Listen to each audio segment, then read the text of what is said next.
To give you 5 signs to make sure that you can avoid being used by someone, because I want to make sure that you can avoid being used by someone. If you think that you're being used by someone and you're in these situations, I know I've been used by people. I still feel when that's happening to me at this point, and especially now in my life, it's never fun when that happens. And narcissists are very, very well known for this. They're opportunists. They attach themselves to people because they have that narcissistic supply. This is something that I have said many times. They attach themselves to you because you have so much value, not because you have so little value. Even though they devalue you right away, they make you feel like you have no value. But think about it. Think about it. Why would they have attached themselves to you if you had no value? Right? I mean, they're not stupid. They attach themselves to you because you had so much value. It gives them this feeling of power to manipulate and exert control over somebody that they think is powerful, right? The more powerful you are, the more powerful they feel when they exert control over somebody who has power, right? They do want to use people that have a fair amount of power as well. So they're going to use you to get where they want to go. If you're no longer useful to them, then they'll just drop you. It's sad that that's the way it is, but they're kind of like vultures who they look to see, is there any more meat left on the bone? And if there isn't, like, the carcass is empty, and they'll just move on down the road and see if there's another one available. And so that's really how it is. I mean, and without feeling, without any kind of thought behind it, they just look to the next form of supply. I mean, they're predators, really. And it's a form of survival for them. And you can't look at it personally, you can't take it personally, because something happened in their childhood that caused them to feel this way, that caused them to shut off their emotion, that caused them to deal with trauma in that way.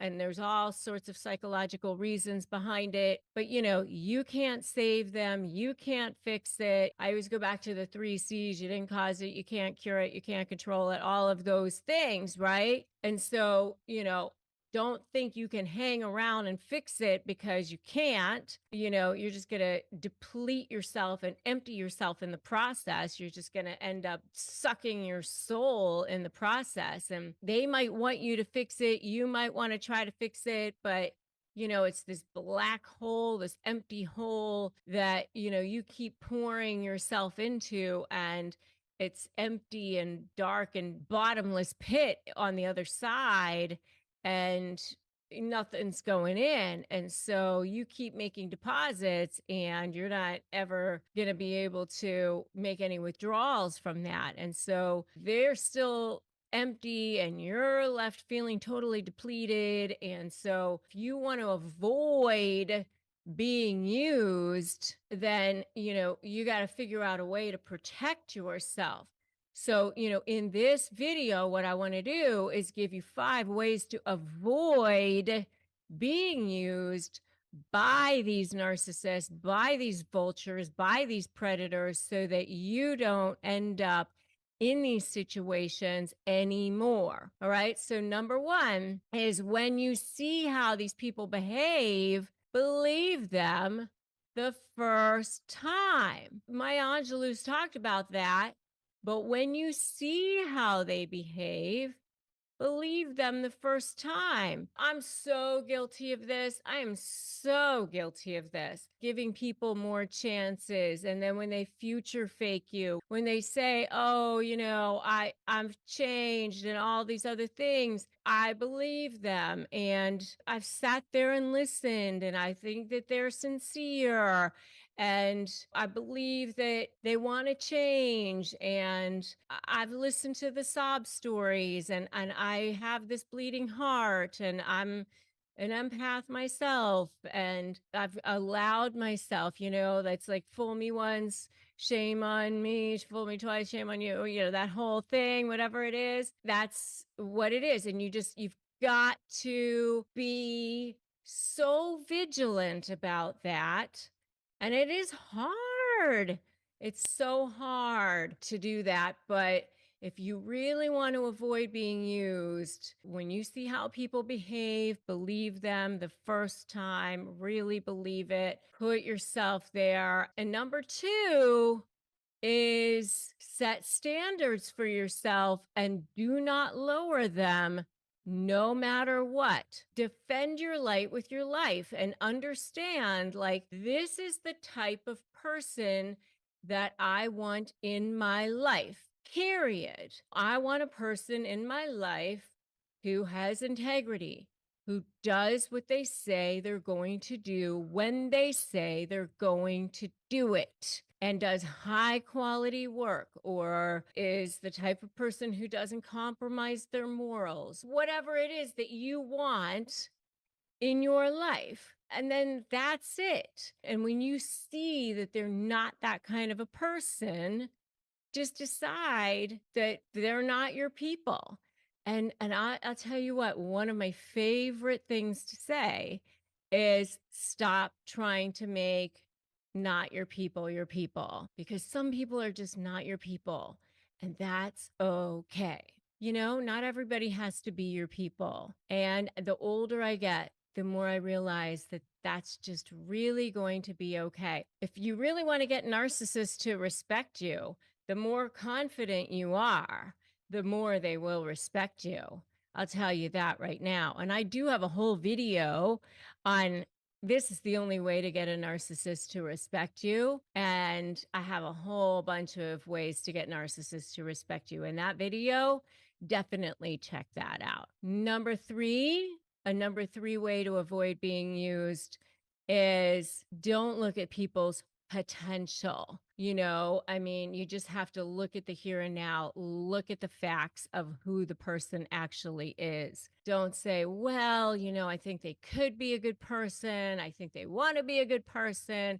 I think they're striving to be. I think they're getting better. Nothing like that. Look at the here and now, look at the facts. Don't look at the potential of who they possibly could be. You really want to avoid being used by somebody. Don't look at the potential, look at who they actually are. Look at the evidence in reality. Number four is integrity is everything. Integrity is everything. Integrity is the foundation of everything in life. I always say integrity is one of my love languages. It should definitely be one of yours as well. If you really want to make sure that you avoid being used, if you really want to actually have a great life in general, hold yourself to account for everything that you do in life. Hold the people in your life to account for everything. And if you keep your word on what you're supposed to do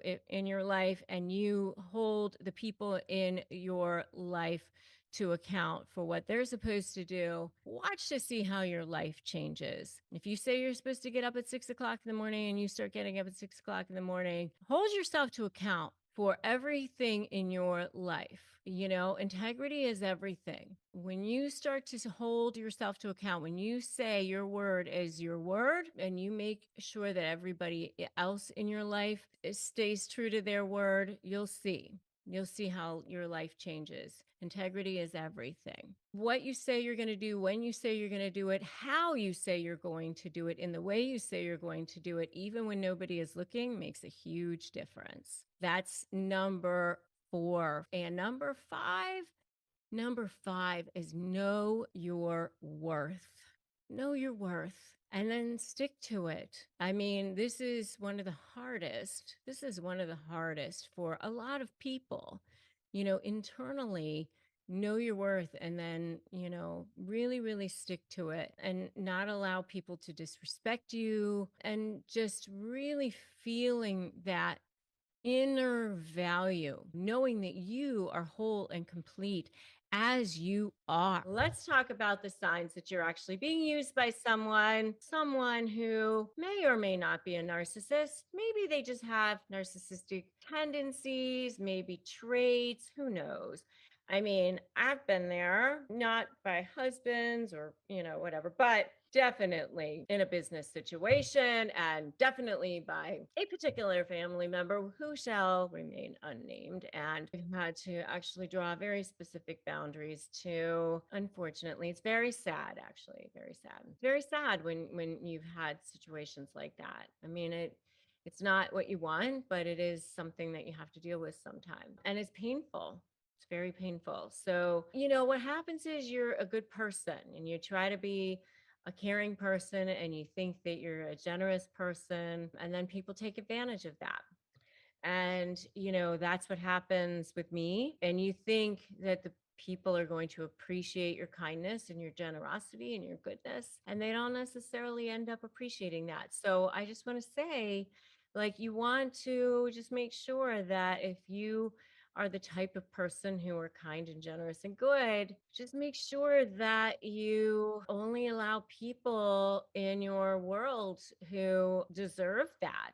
I have a good friend who says, no icky people under the tent. Defend your light with your life. There's a saying by Rumi, and I'm going to butcher it, but it's something like, seek those who fan your flames. Only allow people who are going to be throwing logs on your fire, not dousing it with water.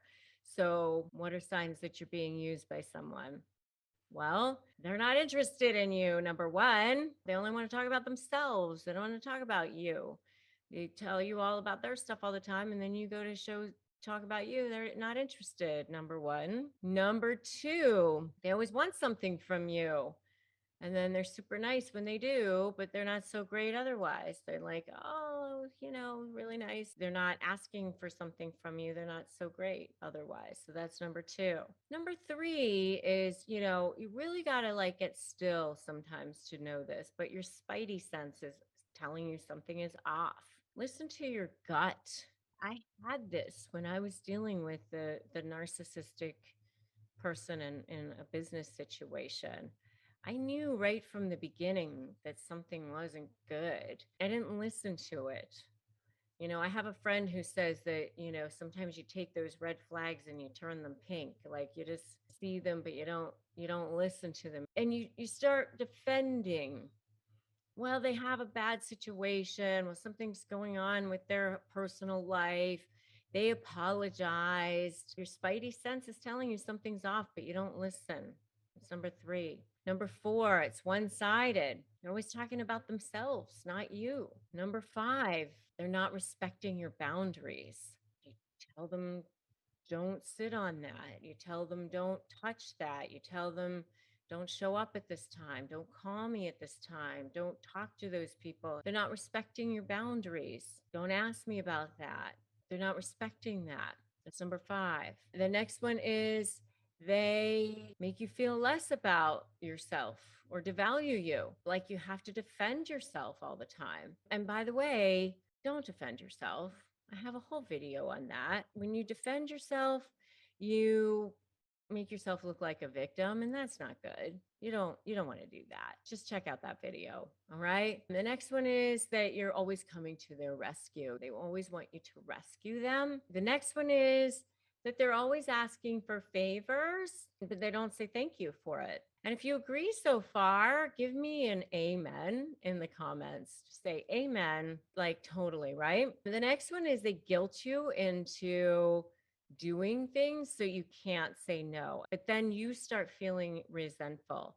I mean, I know for me, when I was dealing with a covert narcissistic person in business, I started feeling resentful because I was doing basically everything. And then this other person was taking credit for it. To the world, It looked like maybe it was like a 50-50 type of a thing, but I was basically doing everything. I really started feeling resentful about that. So if you're starting to feel resentful, it's probably not a good situation. You don't want where you're just like inputting, and you're not feeling either appreciated or valued, but they're kind of guilting you into doing things all the time where you feel like you can't say no. And then the last one is that they're breaking promises to you. They're saying that they're going to do things and then they don't do them. They don't do them on time. They don't show up on time. That's an integrity issue.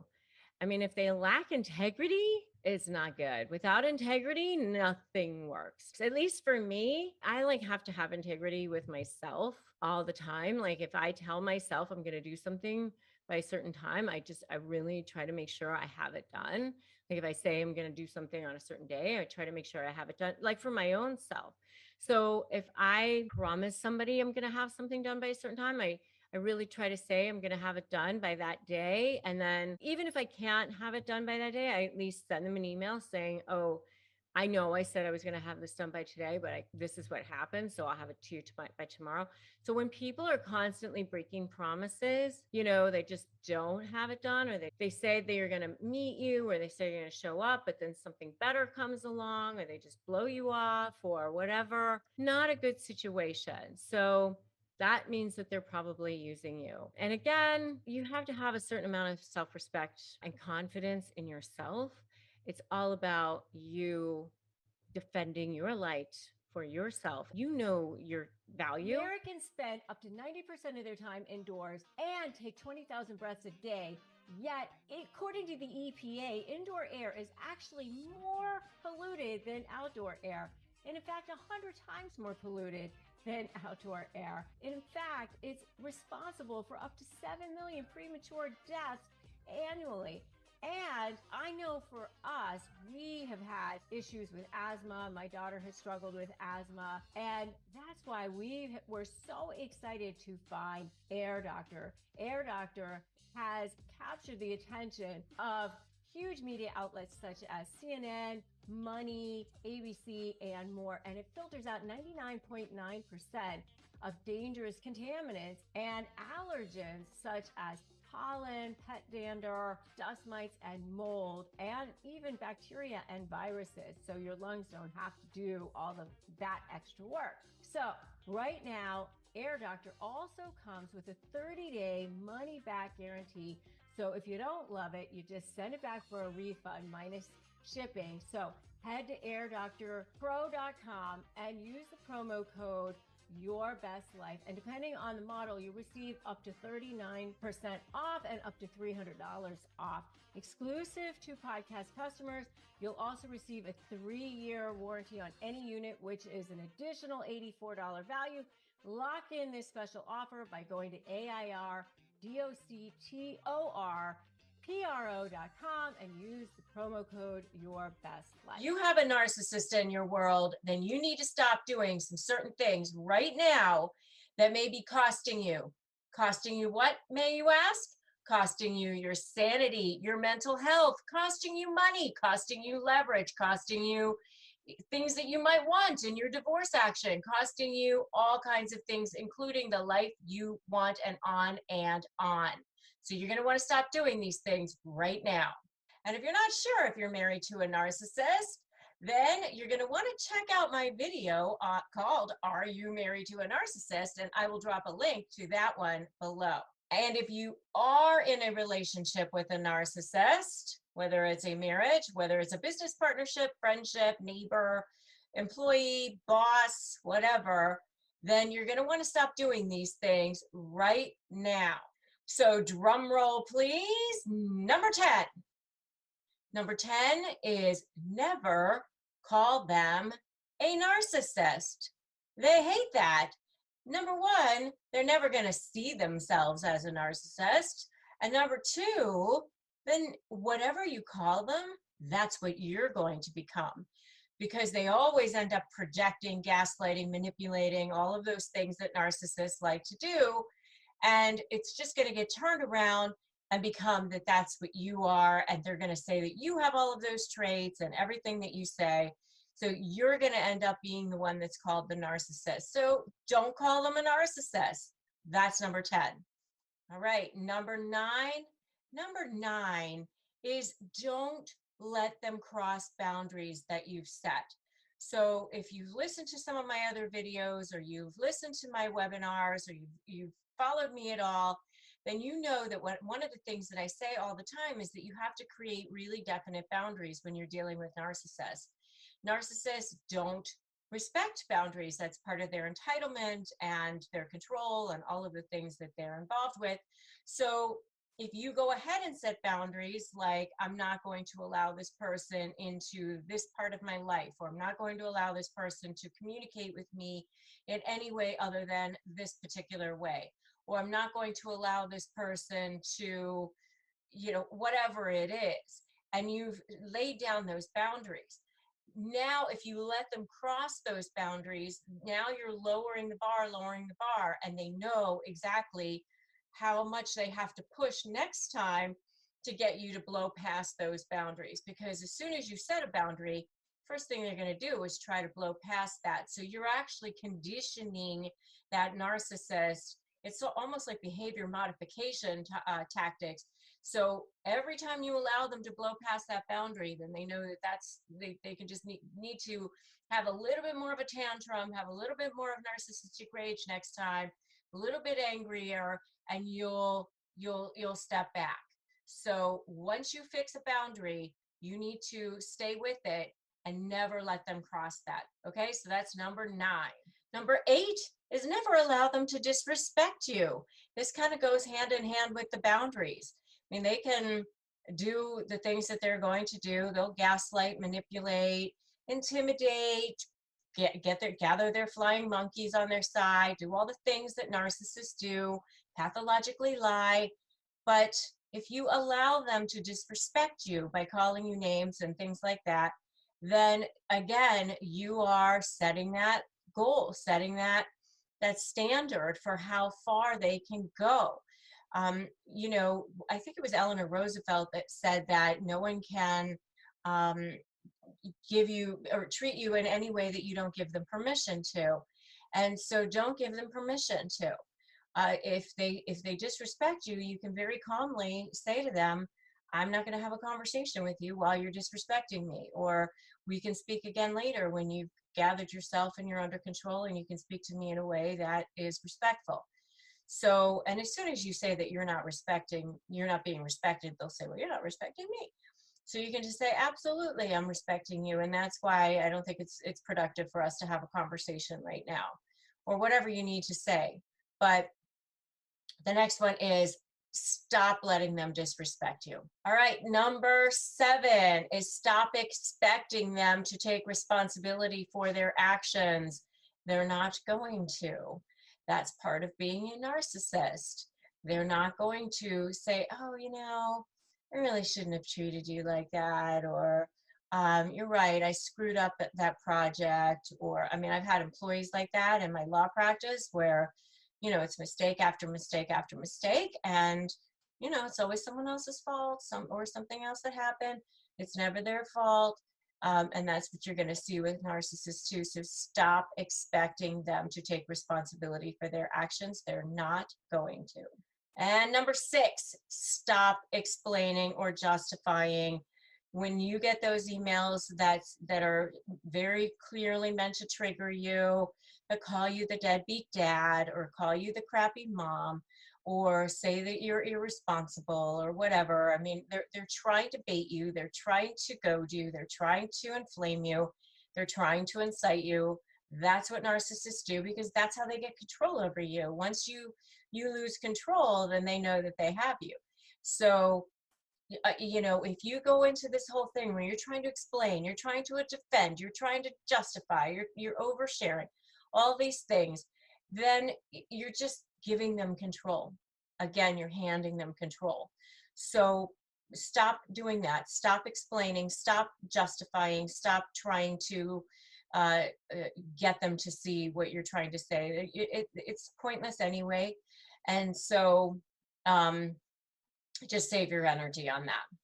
And if you know what I'm saying so far is the truth, Give me a truth in the comments. All right, number five. Number five is stop giving them ammunition. Remember that every text, every email, everything that you put in writing will always be used against you if they can. So don't give them ammunition. Don't behave in a way that gives them ammunition. Don't say anything that gives you ammunition. And believe me, I know that what I'm telling you to do right now is almost superhuman. You have to be Superman or Wonder Woman and just have the strength and the discipline to not react. But, if you need to go and react outside of the presence of that narcissist. Scream at, when you're in therapy, scream to your best friend, scream to, your pillow, go home and yell, go in the bathroom and cry, whatever you need to do. But don't show the narcissist that they've gotten to you. Don't you dare do that. And don't give them any ammunition.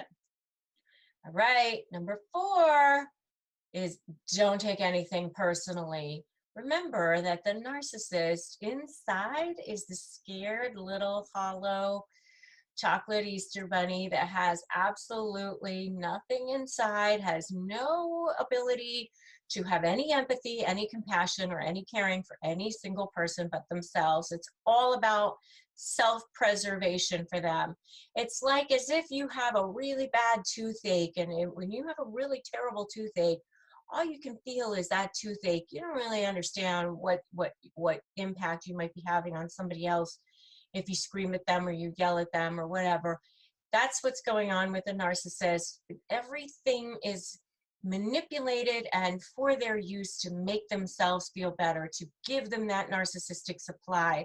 They'll grab onto it like those hitchhiker things that stick onto clothes, whatever they can do to grab onto something to give them narcissistic supply. It's all about them. So you can't ever take it personally when they cut you down, when they are nasty to you, when they degrade you, devalue you. It's all about trying to make themselves feel better. It has nothing to do with you, and it has nothing to do with your value as a human being. So remember that and never take anything personally. All right, number three, stop expecting them to have empathy, care, concern, or compassion. Stop expecting that. They're not going to give it to you. As I said, they don't have the ability to give it to you. People can only give what they have. And you're seriously expecting blood out of a stone. It's not going to happen. They just don't have the ability to. It's like wishing someone had an arm if they don't. If somebody doesn't have arms, you can't go and tell them to go pick up something off the floor with their hands because they don't have them. So, and that's what you're basically expecting a narcissist to do when you're expecting care, compassion, empathy, or concern. It doesn't exist for them. They don't even understand really what you're saying, to be honest with you. It's like, speaking a different language. They understand that other people have that, I think, but they don't have it. So stop expecting it. All right, number two, don't underestimate them. Don't underestimate how far they will go. How far they will go to protect their ego, how far they will go to maintain control, how far they will go to make themselves look good and you look bad. They'll basically do whatever they can get away with. So, and even then some, so they'll do whatever they need to do for their own self-preservation and to make sure that they're the ones that come out smelling like the rose or looks like they're the ones wearing the white hat versus the black hat or whatever it is that they need to do. Their survival instinct is strong, and they've been manipulating since the beginning of time for themselves. So that whole 10,000 hours to become an expert at something, well, they've got way more hours than that. They are master manipulators. So don't underestimate them. Don't give them the benefit of the doubt. They don't deserve it. And don't underestimate how far they'll go. And number one is don't waste your breath, energy, time, mental power, or anything else trying to get them to see the error of their ways. Don't try to get them to see, geez, look what you're doing to the children. They don't care. Look what you're doing to me. They don't care. Look at the impact that you're having on this or that. They don't care. All they care about is self-preservation and survival. So if you sit there and you try to say, look at how much I've done for you. I can't believe you're doing this to me. This doesn't even make any sense. What you're saying doesn't even make any sense. It's not reasonable. Wasting breath, wasting breath, wasting energy. Okay? They're not going to see the error of their ways. You can try to point out that they lied in a text message. I just recently got an email from someone that said that, they have an email where the person got a text from, or it was a text that they had gotten from some woman they were cheating with, and it specifically said all kinds of sexual things. And yet he stood right there and said to her, I'm not cheating. And she just said she was trying to fight back with him and trying to show him, well, that doesn't, waste of time, waste of time, waste of energy. Spend your time on your strategy, spend your time on your communication skills, spend your time on plotting how you're going to get out of this relationship with this person if you can. Spend your time on something that's productive, like self-care for yourself. I have a whole video on self-care with a narcissist, and I will drop a link to that below. Spend your time on how you're going to outsmart the narcissist. I have a video on that, and I'll drop a link to that one below. But don't spend your time trying to get them to see the error of their ways or how they're impacting anyone else. They're not going to see it, and your time is better spent somewhere else, like on you. All right, today we are uncovering 4 things to never say to narcissists. You're going to want to stay all the way to the end because we're going to make sure that the best is saved for last. Knowledge can transform your interactions and protect your peace of mind. So let's get started. Let's dive right into the 4 things you should never say to a narcissist. These are the things that you want to make sure that you never say because they can trigger them, right? And they can escalate conflicts, they can trigger manipulation, and undermine your efforts to maintain a peaceful situation. You want to be on the stealth. You want to ethically manipulate the manipulator. That's what I always say. All right. So the first one is you're wrong. Don't ever say you're wrong. I mean, you want to say things like, help me understand, or I agree with you. I agree that we're never going to agree, or things like that. Or, like, I'm curious, where did you come up with that idea? You want to be like a little bit more stealth about things than rather just you're wrong. Because if you just push back against, you're going to be like pushing up against a brick wall, right? Confronting a narcissist directly, especially when you're like chipping right into that shame wound that they have, is like really declaring and escalating unnecessary conflict, especially when you're trying to get somewhere. You're trying to like go through this battle of hell so that you can get out the other side and be done and be free. They thrive on this kind of drama. I mean, this is what they want. They're baiting you, and they're getting supply from this. And now you're down in the mud and you're stuck in this thing. You don't want to be stuck in the drama, trauma, and chaos. You want out of this thing. So you got to be smarter. You got to be more tactical. You got to be more strategic than this. So you want to maybe present things as opinions, or present things as a we rather than a you, or as a I rather than as a you. So you can say, I feel like maybe there might be another approach here. Let's like maybe consider. This can like disarm them so that they aren't so defensive, and that way it keeps the conversation flowing a little bit more. You want to kind of keep things on the neutral. So for example, if you're in a work situation, you might have a narcissistic colleague who proposes an idea that is just absolutely not feasible at all. Instead of saying, no way, you're totally wrong, You might say, I think that there may be some challenges here with that approach. Perhaps we could explore some alternatives here. If your narcissistic family member insists on a specific plan for a family gathering that completely doesn't work for you, instead of saying, like, that's a totally bad idea and no way, try saying, like, well, I'm concerned about how that plan might work out. Like, can we consider some other options as well? Instead of like just pushing back completely, you have to like kind of go around. And how about if you come up with some other ideas also? Like, let them come up with some other ideas also, like seed it in them. That always is like a great idea too.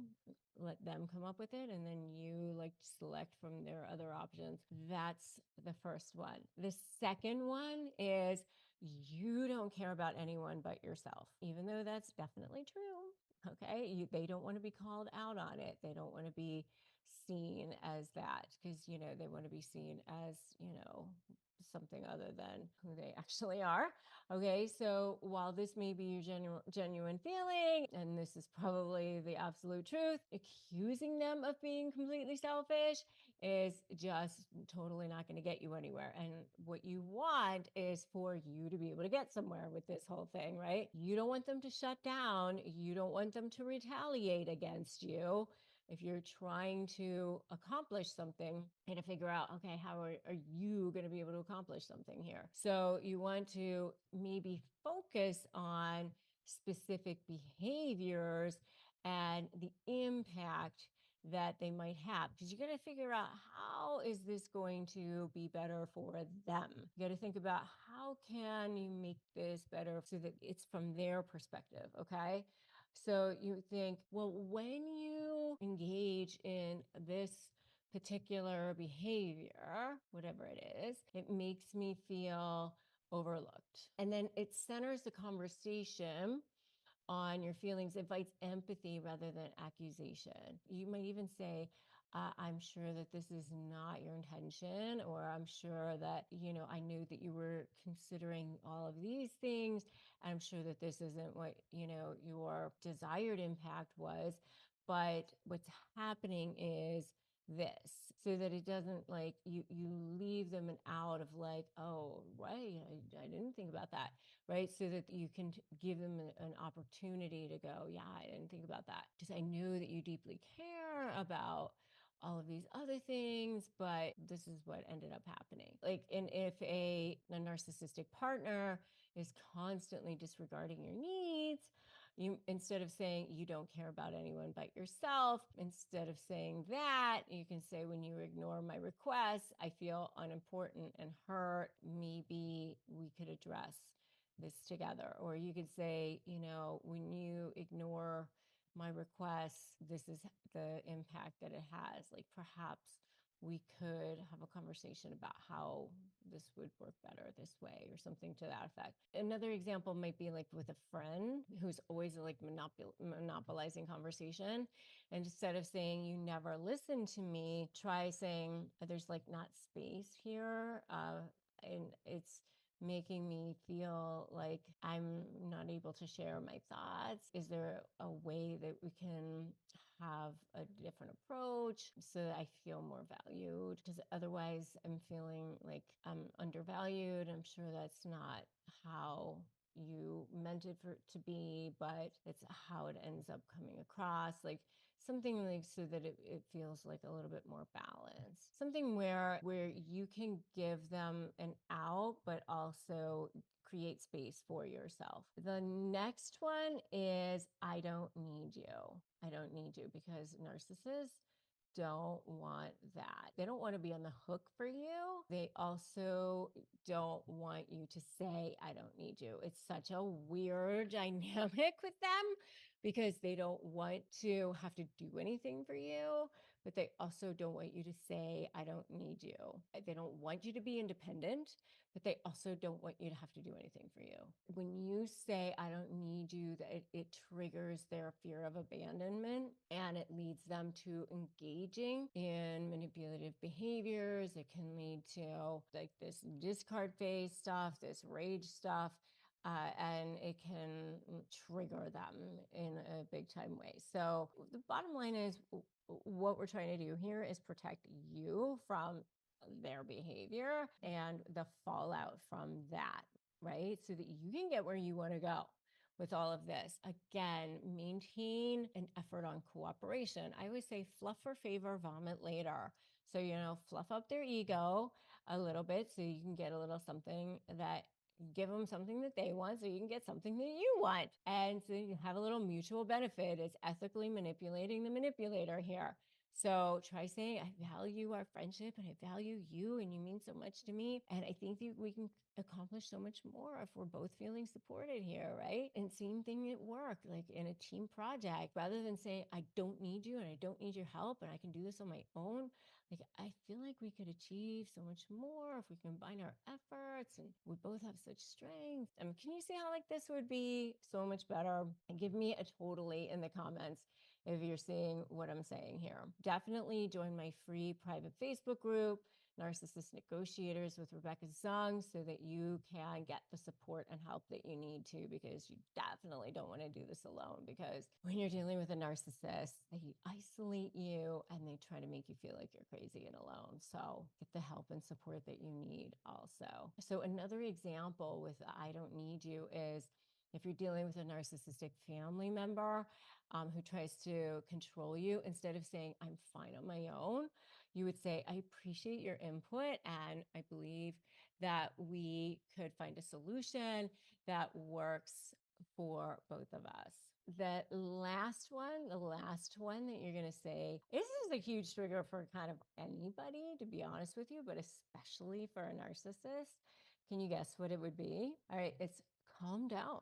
It's like the last thing that anybody wants to do is actually calm down if somebody says calm down, especially a narcissist. I mean, it comes across as dismissive, patronizing, condescending, right? And it definitely just escalates tension and it doesn't diffuse it at all. Nobody is more calm after somebody tells them to calm down. You want to be much more tactical. You want to be smarter about it. You want to acknowledge a person's feelings. You want to actually make them feel heard, and then guide the conversation more towards solutions, such as, I can see this is important to you. Let's figure out how we can address this concern together. So like, for example, during an argument, instead of saying, calm down, say, I understand this is frustrating.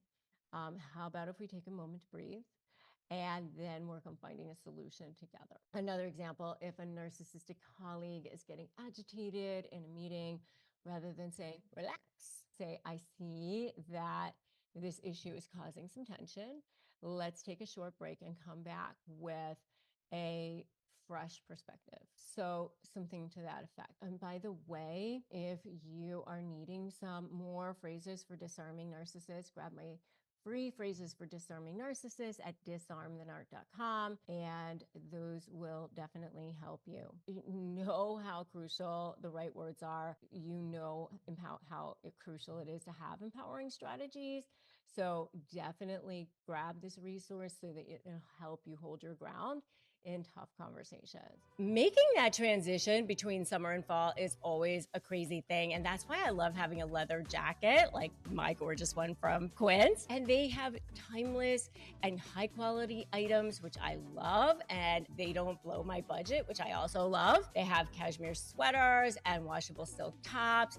And everything is like 50 to 80% less than other brands, which I also love. They cut out the middleman. They pass the savings on to us, which is also amazing. It's safe and ethical, which I also love. I really love my brown leather jacket from them. It's super stylish and it's high quality.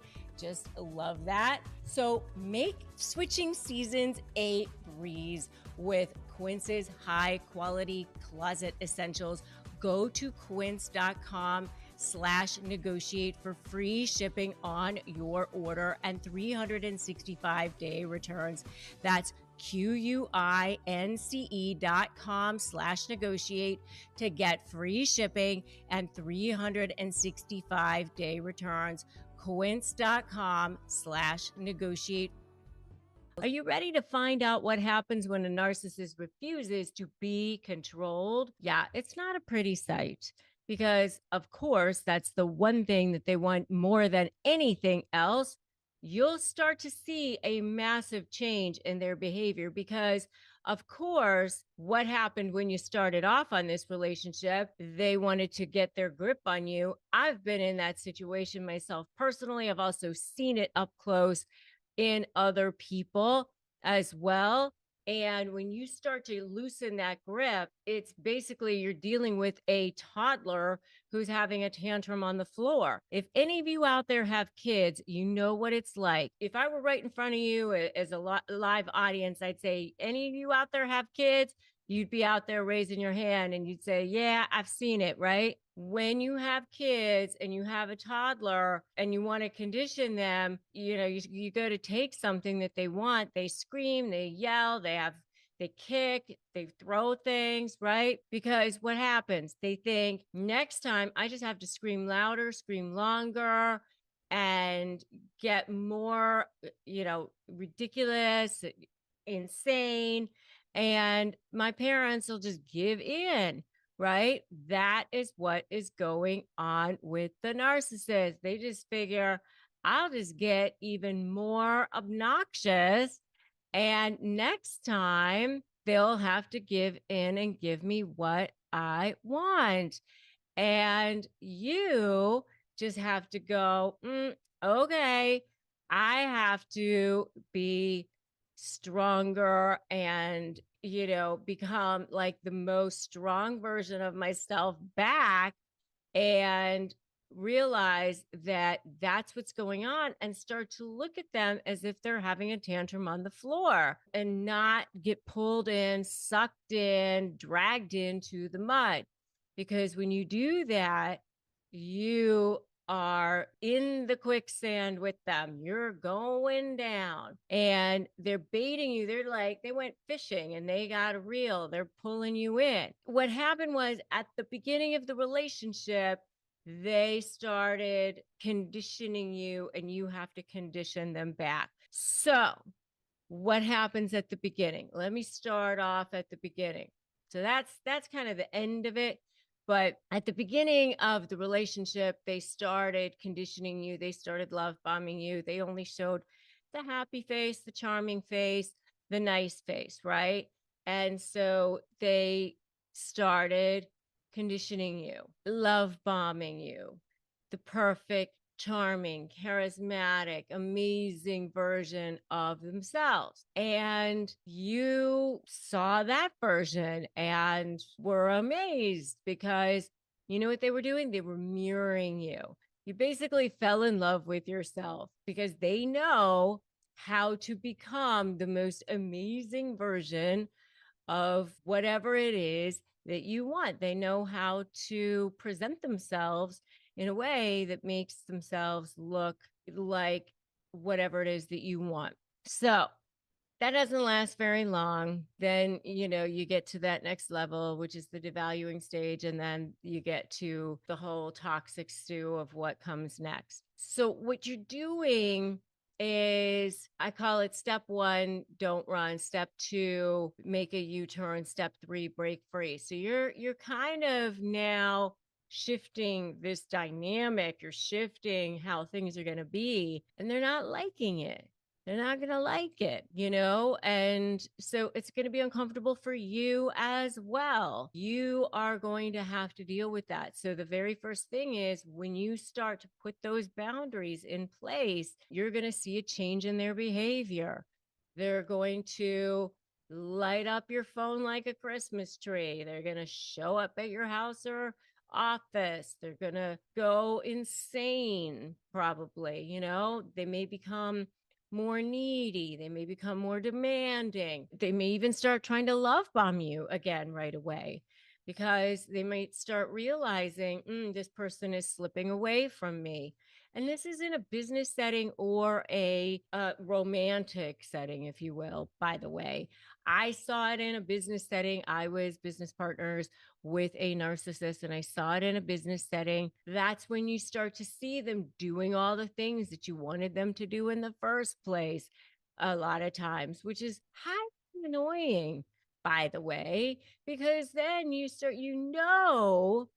that they know what they're supposed to be doing, which is not really fun. And then they start to do something what I call future faking, which is they start to tell you everything's going to be amazing.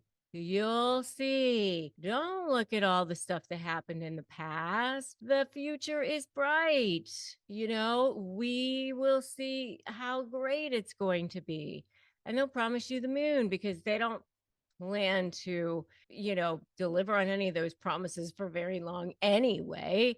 So they can say whatever it is that, I'll, walk on water. I will fly to the moon. I will make millions of dollars. I mean, whatever it is that they need to say, because they won't be doing it anyway. I'll go to therapy, whatever it is, because they don't plan to do it for very long. Okay. So that you may start to see that. And then they may start to realize that's not going to work. If they start to realize that, that's when they start to realize, okay, we're heading into discard here. And if they realize that, here's what's happening. The narcissist only sees things in black and white. So you're either for them or against them. And if you are against them, then all bets are off. You become public enemy number one. You become, I got to get you. I got to take you down before you can take them down.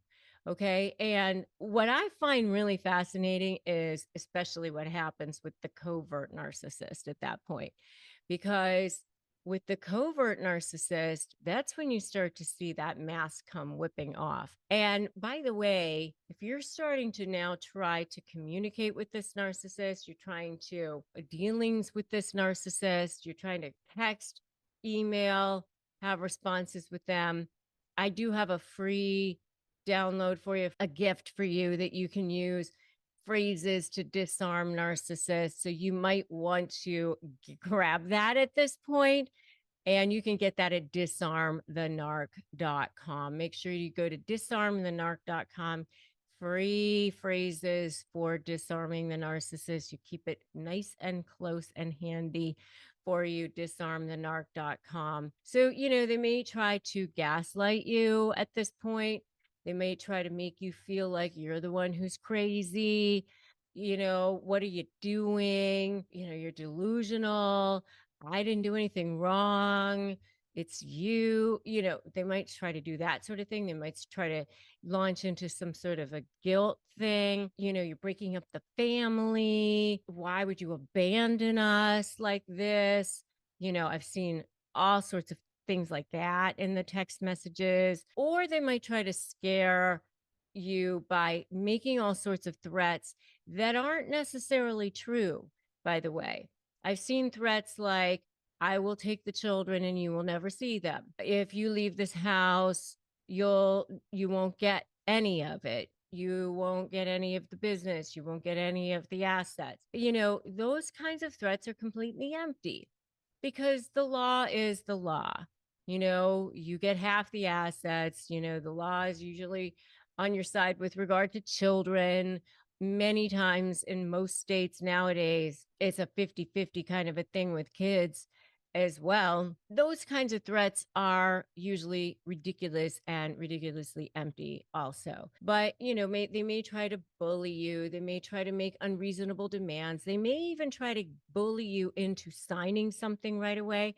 Do not do that. They may start to do those kinds of emotional blackmail kinds of things. And if you've seen any of this, put I've seen it in the comments below. I've seen it. Put that in the comments because I'm sure you guys have already seen some of these things, haven't you? I know you have. Then what happens next?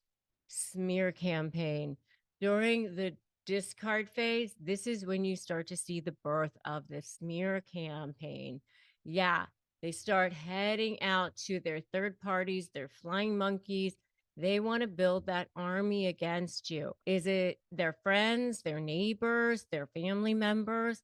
It might even be your kids. Ugh, so bad. I mean, the worst. But they want you to feel like the world is going to be ganging up on you. You're the only one who is going to be alone. You're the only one isolated. Everyone else is going to line up on their side. That's what they want you to think. You are going to be so sorry that you made this choice, right? They will, potentially, if it's a divorce situation, they may try to file all kinds of stuff before you can, file false allegations, false pleadings. They may try to punish you. They may try to conflict every lawyer on the planet off the case. And depending on the level of narcissist or the types of narcissists that you're dealing with, you could be dealing with some kind of something that might threaten your safety. And by the way, if you are, please make sure that you do what you need to do to get help, get support, take care of your safety, call the domestic abuse hotline if you need to. Don't put your safety in jeopardy. Never, ever, ever do that. And make sure that you are lining up support for yourself. Save the money that you need to save. I always say make sure you have a good stash of cash. If you look like you are going to be divorcing a narcissist, make sure you have a good stash of cash ready and available, and make sure you have a good support system in place. You are definitely going to need that. So we're diving deep into how to avoid marrying a narcissist. As someone who has seen lots and lots of people come through not just my high conflict negotiation certification programs, my SLAY programs, I've seen a lot of people who have dealt with this, and I've seen firsthand the havoc narcissistic relationships can wreak. So I want to make sure that you guys have all the tools that you need to protect yourself in avoiding that narcissistic person. So make sure that you also get my Disarm the Narc phrases for expert strategies on disarming narcissists at disarmthenarc.com. Trust me, it's a game changer. So let's start by identifying the warning signs that could indicate the narcissistic tendencies in a potential partner. One of the most glaring red flags is the lack of empathy. Narcissists struggle to empathize with others, often prioritizing their own needs above everyone else. For example, let's say you're sick, you're like really feeling bad. This can happen very early on in the relationship. You're with somebody and they just can't muster any empathy for you. I've seen situations where the relationship went on pretty well until the person got sick, and then that's when the other person's true colors showed up. Like, I was actually talking to somebody recently whose spouse, when they got cancer, their spouse actually never even came with them to their chemo, never even showed up, actually was like talking about what a burden it was.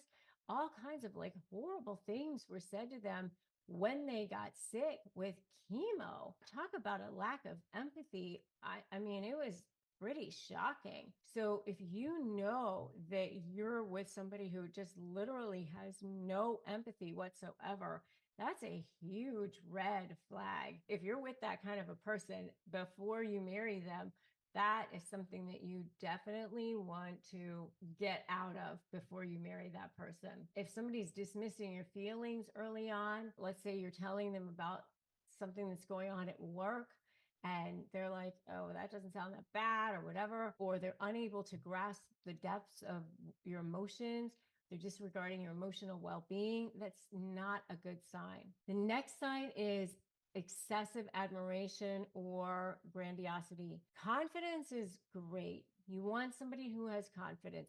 You want somebody who has a lot of self-worth too. But an inflated ego, a constant need for validation, telltale signs of narcissism. Let's say the person that you're with constantly boasting about their achievement, constantly seeking validation and admiration at every turn. It's like, I'm so great at this. I'm so great at that. Oh, don't you think I'm good? Don't you think I did a great job? Don't you think I look good? How do I look in these pants? How do I look in this outfit? And then constantly getting you to like tell them how wonderful they were. And where it just becomes like draining and suffocating, where you just feel like it's overshadowing any genuine connection, any genuine intimacy in the relationship. It's all about them all the time.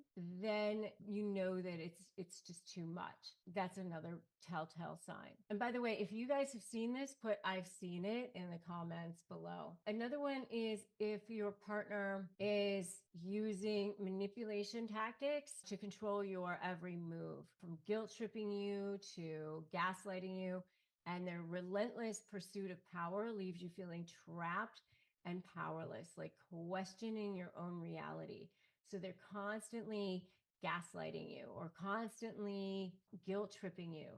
So let's just say they're saying things all the time like, oh, we talked about that and you agreed to that, don't you remember? And you know that you didn't have that conversation, and you're starting to question your reality about things and making you feel bad about things that you shouldn't be feeling bad about. And you're just feeling kind of icky about things all of a sudden.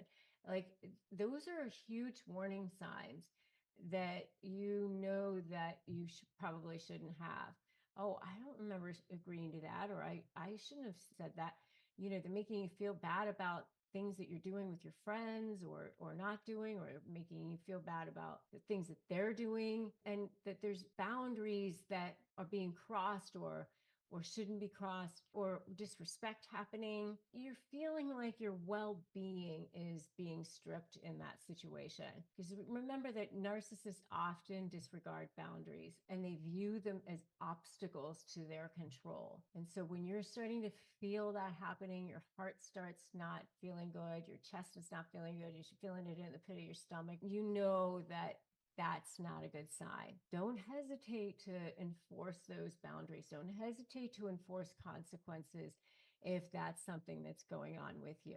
Now, let's talk about self-care, because in the middle of all of this chaos, in the middle of all this craziness, it starts to feel like that frog with the slow boil, right? It's easy to lose sight of your own priorities and your own needs, and they're going to start making you feel selfish. They're going to start to guilt trip you. They're going to start to make you feel like you're the one who's being manipulative, especially if you've got your own self-worth issues, especially if you've got your own needs and your own kind of wounds that you haven't healed, where you feel like, you know what, I'm being bad and all that sort of thing. And it's essential for your own mental health and your own emotional well-being to start putting boundaries in place and making a self-care list, and making that part of your daily routine is going to be essential.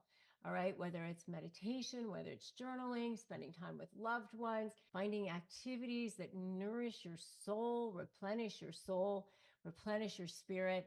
Really, really important. This is going to be your lifeline in turbulent times. Really, really important. So I want you to put a list in the chat right now, in the comments below right now, of the things that you are going to do to take care of yourself right now. Okay, so we're going to go through the top 5 mistakes that people make when dealing with narcissists. And I've seen these when people are negotiating with narcissists and also in dealing with them. And I've also made them myself in dealing with the narcissists that I've had to deal with. I had to deal with a couple of covert narcissists in my personal life as well, one in a business setting and one in a family setting. The one I'm saving for last is the reason why I really wanted to make this video. Okay, so stay tuned for that. Okay, so number 1 is, do not make the mistake of falling into the trap of their future faking. They will future fake you. They will make you think that they've changed. What happens is you will leave, you will maybe come back, you will think that they have changed. They have not changed. Okay. Do not think that they have changed. Do not fall for that. Do not come into thinking that they may have changed. I have interviewed people on this. I have talked to people on this. You can listen to my interviews on this. You can talk to people on this. Don't think that they have changed. They have not changed. Unfortunately, they just don't. So don't fall for that. That's one of the top 5 mistakes that we make, is falling for the future fake, thinking they may have changed when they have not. Don't fall for it. You know what future faking is, right? It's like things are going to be better now, blah, blah, blah. It's kind of like a love bomb, but it's already happened. Like you're already in the relationship. And when you're trying to hold them accountable for something and them saying, oh, things are going to be different now, don't look in the past, look to the future. Don't think that they're going to change. They won't. It's all a manipulation. Okay. Number 2 is don't think that you're going to get closure from them. You're not going to. Okay, just forget about it. I thought that I was going to be able to get closure in my relationship with the business narcissist, and you can't. I thought that I was going to be able to have a nice amicable relationship going forward. You can't. And I've seen people fall prey to this many times as well. And you're just not going to be able to do that. As much as you try to wrap things up in a nice little bow and move forward nicely, they're just not capable. They're just too wounded. And so as much as you think that you're going to try to get that closure, you're going to have to get your own closure. Just knowing that you can move forward, knowing that you are healed, knowing that you are going to be a better person from everything that you're learning from this situation, that's the closure that you're getting. The next big mistake that we make in dealing with narcissists is hoping for acknowledgement from them and thinking that you're going to maybe get acknowledgement for anything that you contributed to the relationship, because you're not going to get it. You're not going to get acknowledgement from them. They're not going to say, oh, yeah, you're right, you did a good job, or oh, yeah, you're right, you contributed to my career, or yeah, you helped me in that situation, or you made my life better in this way. You're not going to get that. They're not going to make it seem like, sure, you get to take credit for anything. In fact, if anything, they're going to make it look like you're the problem. I have a whole video on that, 5 ways that they actually try to make you look like the problem. And you can check out my video on that. So they're definitely not going to give you credit for anything. And so we make this mistake of thinking, try to give me credit for this, try to acknowledge me. And if I could just talk to you one more time, if I could just get you to see, stop banging your head against that wall. Banging your head against a brick wall would actually be more satisfying. So that's the next big, huge mistake. And if you agree with me so far, give me a totally in the comments. All right. And the next one is expecting any kind of loyalty whatsoever. You're not going to get any kind of loyalty. The only loyalty that they have is to the highest bidder for their supply. You know that they need an endless amount of narcissistic supply. That they're going to go to wherever the best form of supply is that they can get.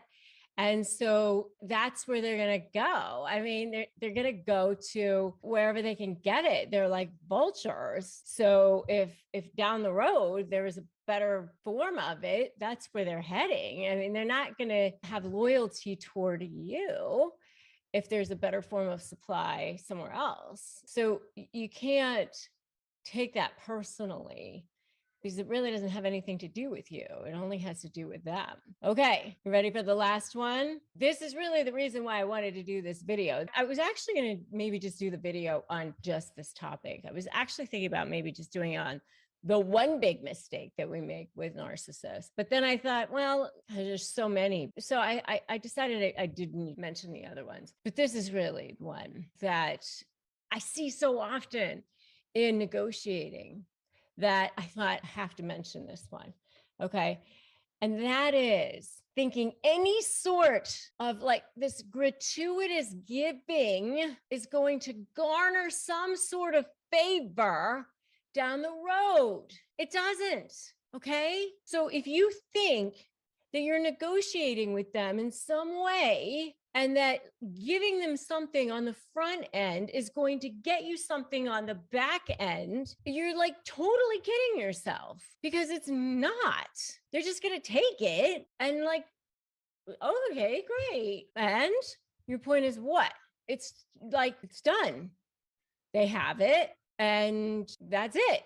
And now they want more. So what I see a lot of times is people will say, well, I'm going to show them how nice I'm being because I'll show them I don't want any part of their retirement, or I'll show them that I won't touch this, or I won't ask them for support, or whatever, giving up leverage. And then they just take that, and then they realize down halfway into the case that they're like, it didn't help at all. The narcissist is being horrible and horrendous anyway.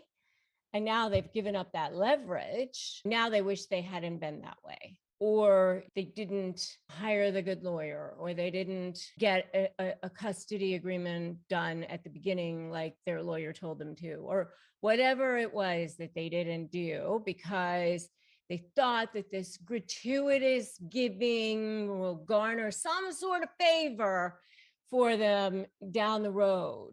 It doesn't. It's a big lie. It's a big fat waste of time. They will not honor agreements. They'll just take, and they will not see that and acknowledge that. And you're just going to end up feeling used and abused. Let me just tell you, if they were a lying, denying, horrible spouse, they're not going to be better during the divorce. And by the way, this goes for if you're breaking up in a business relationship or any kind of a relationship. This is a massive mistake that I see with people, that somehow you think that if you show them how nice you are, that they're going to see that and that you'll be rewarded for that. You won't. Don't fall into that trap. You got to take care of yourself. You got to do what you have to do to end up at fair. And don't feel guilty for that. Do what you have to do to take care of yourself. Do what you have to do to take care of your family. What if you could just take a shot and lose all the weight you wanted to? I know for me, a few years ago, I was dealing with thyroid issues, menopause issues, autoimmune issues, all the things, and I gained a bunch of weight and I lost it all, but it took forever. And I wish that something like Robody had been around back then to help me lose the weight. But now you get the benefit of it because Robody is now around to help you lose weight. It's just one shot a week. And combined with a healthy lifestyle, you can lose 15 to 20% of your weight in a year on average and actually keep it off. They've helped more than 200,000 people so far, and they help you even with support, with getting the medication through your insurance and everything that you need so that you can actually lose the weight. That means that it's such a great opportunity for you now. So average weight loss is 15 to 20% in a year with a healthy lifestyle change, and BMI and other eligibility criteria apply. Go to ro.co/Rebecca. Sign up today and you'll pay just $99 a month for your first month and $145 a month after that. And medication costs are separate. That's ro.co/Rebecca.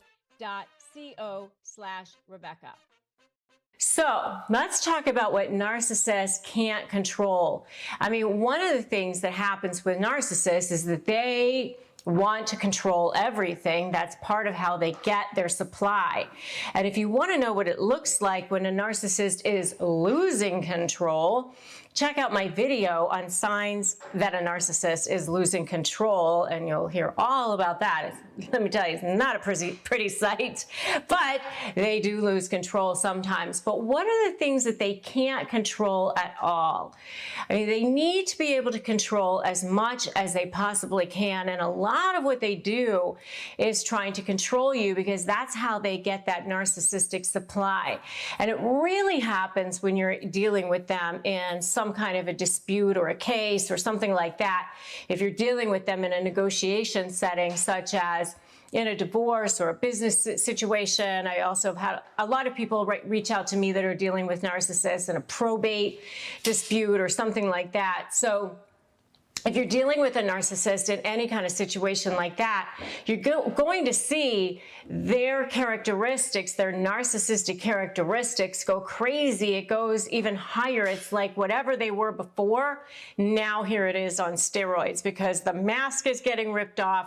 They want to get to you before you can get to them. They want to be the one that looks like the wonderful one in the situation. They want to make sure that you look as bad as possible, and they just want to take you down.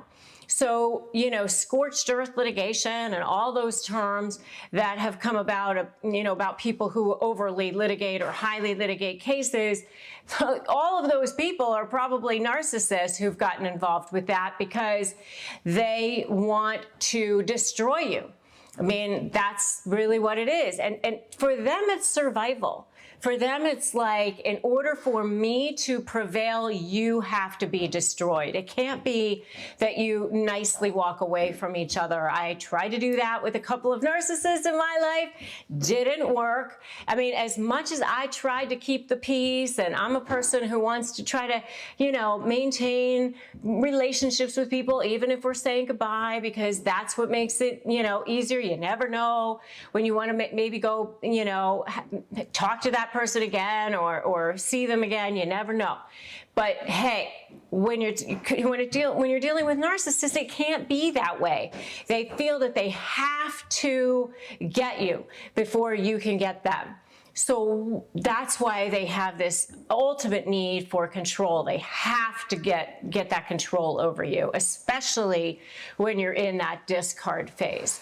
So one of the things that they definitely cannot control are your thoughts, the way you think. I mean, you can look at them and you can, you know, think whatever you want to think, and they can try to make you think a certain way, but they can't actually get control of your thoughts. You know, I've often referred to the book, I Know Why the Caged Bird Sings. You know, it's because that caged bird, your thoughts, your soul, the essence of you can never be controlled by somebody unless you give them permission to. So one of the things that you can definitely can't control are your thoughts unless you allow it. All right? So that's number one. The next thing that a narcissist cannot control are your emotions. And this is one of the hardest things to do because, especially, you know, when you talk about your thoughts, your emotions, things like that, they've worked so hard to get into your thinking, to get into your patterns of thought and create that, you know, trauma bond, that it's really hard to, you know, it's really easy for me to sit here and say, yeah, they can't control, your thoughts, they can't control your emotions. But I recognize this is a really hard thing to do, and that you have to just learn how to pivot. And the first step in learning how to control your thoughts and your emotions and not allowing the narcissist to have control over those things is by recognizing that this is what's going on, by watching videos like this one and other videos on my channel and others of us in the field who talk about narcissism, and you can start to learn that this is a disorder. That these are people who are very broken. These are people who have been hurt. And, you know, there's that old saying that says, hurt people hurt people. You know, people who have been hurt, who have been wounded, they end up hurting other people. And that's what happens with narcissists. They were hurt at some point during their childhood. Something caused them to, you know, feel that the world is a bad place and they have to survive. And in order to survive, it's me or you. And it's not going to be, you know, me that ends up going down. So it's got to be you. And so they, you know, have created this pattern of thinking and this way of being in the world that is a scared way. And they're very scared. They're very frightened little creatures. That's the secret about narcissists. You're actually the stronger one. You're actually the one who has way more of a sense of self. They attach themselves to you as a form of supply because you had so much value. So they then embed these thoughts into your brain, where you start to create these neuronal patterns of thinking that you need them, or thinking that you can't live without them, or thinking that they're more powerful than you, or thinking that they're smarter than you, or smarter than everybody else. I can't tell you how many people have said to me, I'll never be able to win because they always win. They're always more powerful than I am. They always get their way. And it sometimes feels that way with narcissists because they can ride that level of entitlement and confident that, that pretend confidence that they exude all the way to very high positions sometimes, and really getting people to believe that they know more, that they're smarter, that they're better in a lot of ways. But the truth of the matter is they don't feel that way inside. And the first step to really taking that mask off, and really for you to distance yourself from the situation, is by realizing what it is that you're looking at, realizing what is going on with them, and understanding that it's not you, that it's them. And so once you start to do that, you can actually start to take the emotion out of it and start looking at it as if you're reporting the news. And that's when you can start actually not even getting into the vortex of negative emotion, not allowing them to drag you down, drag you into the mud with them, by staying out of that. And so, you just have to start it one step at a time, maybe just one encounter at a time. Like maybe you just decide, okay, for this particular encounter, I am not going to get engaged. I am not going to feel any emotion about this. I'm going to just watch what they're doing, and I'm going to just observe as as almost as a third party observer, and just try it once. And once you try it once, then you can say, okay, I did it. Look at me, I did it. Let me try that one again and see how that goes. And if you are so ready to have this and just feel like I got this, give me an I got this in the comments. So the last thing that a narcissist cannot control is your response to a situation, to your response to what they do. I mean, they can do whatever they want, and they will do whatever they want. You cannot control a narcissist. You can't, go get in there and change them. They're really, people that can't be rehabilitated unless they would really, really want to be, which most of them don't. I mean, most narcissists really will never go get the help that they need and really get the retraining of the brain that is what would be needed in order for them to become, like normal people. And so the best thing that you can do is start to learn how to control your response to a situation. When you are presented with something inflammatory, you can just take a deep breath and say, I can see that you're upset. I know that's how you feel.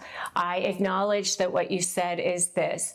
And just, say it as if you are a person who is just observing.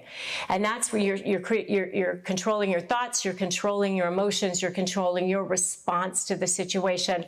And once you start doing that, then you will start to feel more and more powerful. And that power that you start to feel when you just take one little baby step at a time will actually start permeating the rest of your life. I've had clients that have told me that by standing up to their narcissistic exes, they've actually now become more powerful and more confident in business and in all of their dealings. They've actually ended up feeling better than they ever have because they were able to just start taking baby steps.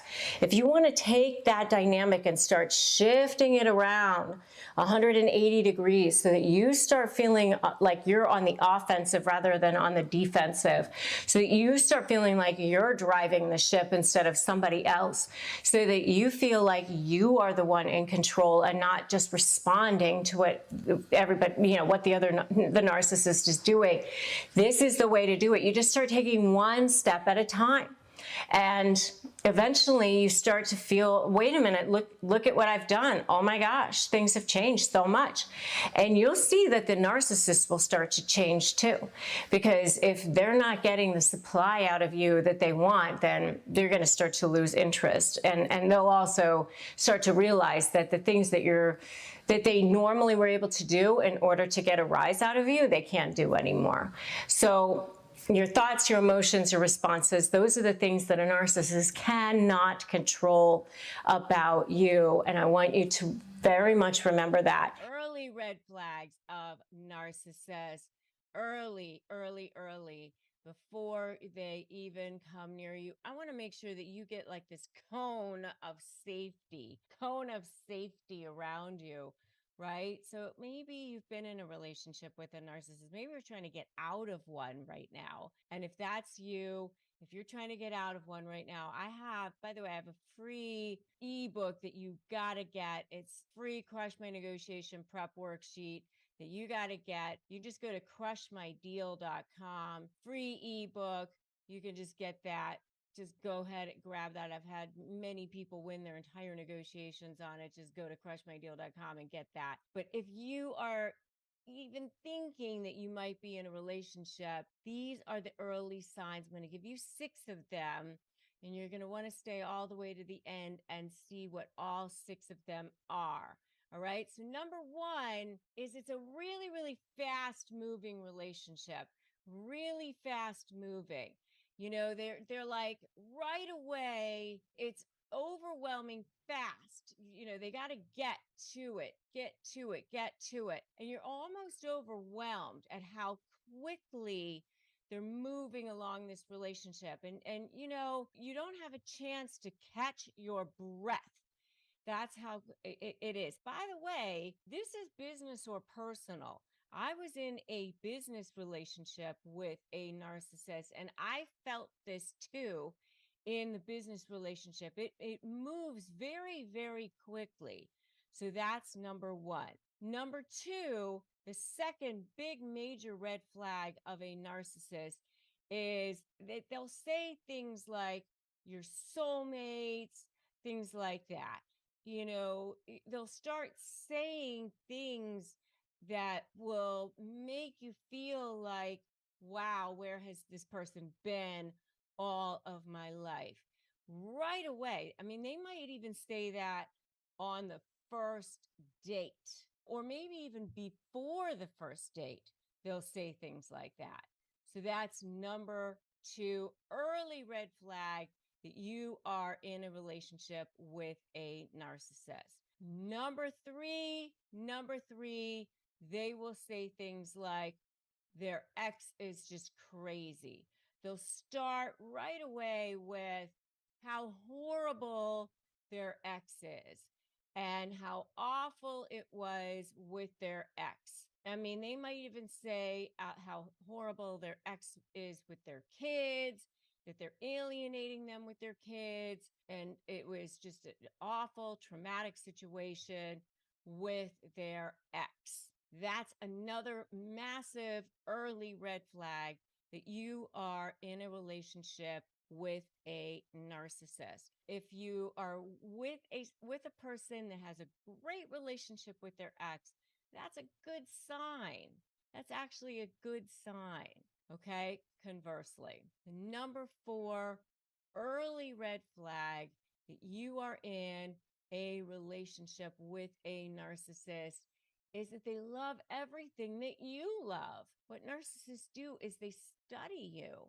They actually study you and they start mirroring you. They actually kind of become you. They start figuring out what it is that you like. And now all of the sudden, they almost want to align with everything that you love so that you almost sort of fall in love with yourself in a way. They're very, very good at reading people. They've been doing this for years. I don't know if many of you have read the book Outliers by Malcolm Gladwell, where he talked about it took 10,000 hours to achieve mastery.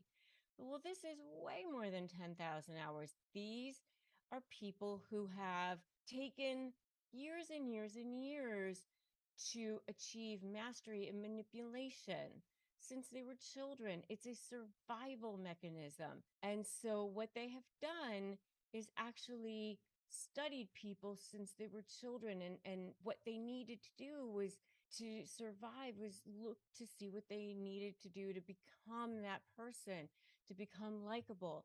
And so they really almost become that person just to get in with them, just to become assimilated, just to get to that next level of commitment. They love everything that you love initially. And I have a whole series of videos on this love bombing, and then they go into devaluing and then the discard phase. And you can check out my videos on the 3 different levels of a narcissistic relationship yourself if you would like. And now, after all of this, your eyes will be wide open. So I want you to put that in the comments right now. Eyes wide open, because that's where you'll be from now on. Eyes wide open. So that's number 4. Number 5. Number 5 early red sign of narcissism is they'll tell you a sob story. Sob story to get you to feel sorry for them. You know, maybe they had a horrible childhood. Life hasn't been fair to them. They'll tell you all about how awful things have been for them so that you start to feel sorry for them. Maybe their parents weren't good to them, or something happened to them, because they want you to start to empathize for them, have compassion for them, take care of them, start giving them that narcissistic supply that they're seeking. They're going to look to see if you are going to be a good source of narcissistic supply for them. That's what they're going to be looking for. All right. So they're drawing you in, bringing you in to see and starting to test you to see if you are going to be a good source of value, a good source of supply for them. Another early red flag of narcissism, telling you a sob story. All right, that's number 5. And number 6, the last one, is your gut. Trust your gut. You're going to know, you're going to feel like something is off. You're just going to feel it because it's going to be rushed along. They're going to be moving you along. You're going to be feeling like, oh man, put the brakes on. Something is happening. It's going way too fast. And even when you start to go, you know what? Maybe this is moving too fast. I don't know about this. They're going to be going, oh no, this is not moving too fast. We are soulmates. This was meant to be. They're going to be, every time you start to have concerns, they're going to have an answer for you. They're going to be right there, not even giving you that chance to breathe, not giving you that chance to think, because they're going to be right there in your face with the emails, flooding your inbox, showing up wherever all the time. And they're going to know exactly what to say, be perfect at every moment until they lock you in. And that'll be the next level.